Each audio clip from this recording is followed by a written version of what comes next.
Yo, what's good, man? It's your boy O.N.E. once again bringing you 60 seconds of substance.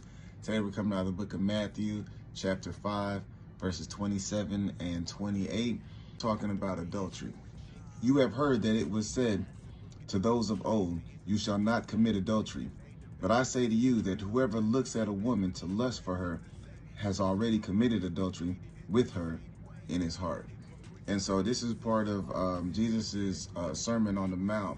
And so he's talking about adultery. And in the Old Testament, when you had the 10 Commandments, it said, thou shalt not commit adultery.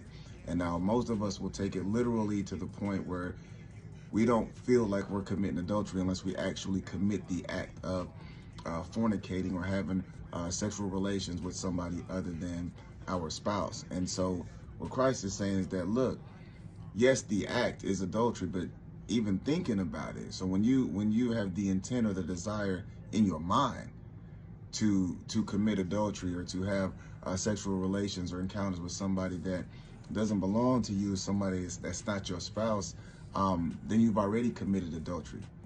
And and not only in your mind, but also in your heart, because that's part of what the desire and where the desire comes from, right? And that's why the word says, out of the abundance of the heart, the mouth speaks, because what we have here is what we tend to act on, and that's where the intentions start to come from, right? So it develops in your mind, it goes to your heart, or your heart, and then goes to your mind. Either way, they kind of both work in tandem, but just it being there is already enough to be guilty of committing adultery. And so remember, adultery, it starts in the heart as well as the mind. That's your 60 seconds of substance. And remember, God is inspirational substance. Shalom.